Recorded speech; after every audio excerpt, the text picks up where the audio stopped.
महानगरपालिका निवडणुकीच्या पार्श्वभूमीवर आज धुळे शहरातील जेलरोड परिसरात राष्ट्रवादी काँग्रेसच्या कार्यालयात अजित पवार गटाच्या वतीने इच्छुक उमेदवारांच्या चाचणी व मुलाखती घेण्यात आल्या। यावेळी माजी मंत्री अनिल पाटील, धुळे शहराचे माजी आमदार फारुख शाह, कैलास चौधरी, जोशफ मलबारी यांच्या प्रमुख उपस्थितीमध्ये मुलाखती घेण्यास सुरुवात करण्यात आली। यावेळी माजी मंत्री अनिल पाटील यांनी सांगितले की राष्ट्रवादी काँग्रेस अजित पवार गटाने महायुतीतील प्रमुख पक्ष असलेल्या भाजपाकडे युतीचा प्रस्ताव दिलेला आहे, मात्र त्यांच्याकडून अद्यापपर्यंत कुठलेही प्रतिसाद मिळत नसल्याने आमच्याकडे देखील उमेदवारांची संख्या अधिक असल्याने आम्ही उमेदवारांची चाचणी सुरू केली आहे।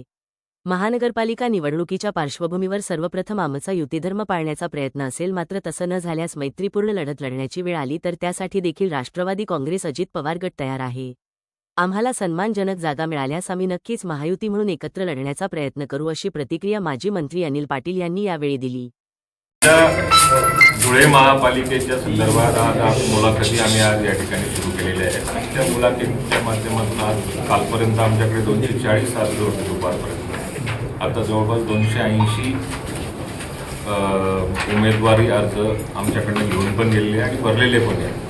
आज मुलाखती घेतल्यानंतर उद्या दिवसभरापर्यंत जितकी मुलाखती होतील, काही काळ मी थांबेल, काही काळ आमची समिती ती समितीच्या माध्यमातून त्या मुलाखती चालतील आणि परवापर्यंत उमेदवारांचं चयन करून 29 तारखेला संध्याकाळपर्यंत आम्ही आमची फिगर साठी आम्ही प्रस्ताव दिलेला आहे, परंतु अजूनपर्यंत कुठल्याही प्रकारचं त्याच्यावरती चर्चा झाली नाही किंवा अजूनपर्यंत त्या प्रस्तावाला त्यांनी पाहिजे तसा अजून प्रतिसाद दिलेला नाही। त्याच्यामुळे युती करणं हे प्रथम कर्तव्य होतं, त्या दृष्टिकोनातून आम्ही प्रस्ताव दिलेला आहे। चर्चा काही झाली नाही असं काही म्हणता येणार नाही, कारण स्थानिक स्वराज्य संस्थेच्या निवडणुका अनेक वर्षात बऱ्याच वर्षानंतर होतात।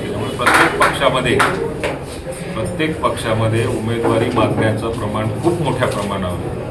त्यामुळे डावलणे वगैरे असा काही प्रकार नाही। वरती आमची महायुती आहे, महायुतीचा पहिला प्रयत्न असणार आहे, पण कार्यकर्त्यांचा लोंढा जेवढा मोठा आहे प्रत्येक पक्षाकडे, त्यामुळेच कदाचित थोडंसं मागे पुढे होऊ शकतं। मैत्रीपूर्ण जर का लढवायची वेळ आली तर तसं करावं।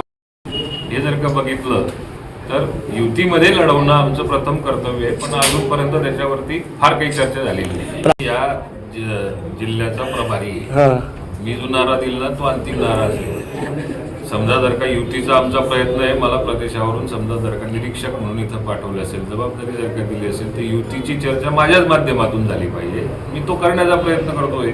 त्यात सायझेबल जागा जर का आम्हाला मिळाल्या तर प्रथम प्राधान्य आमचं युतीला असणार आहे।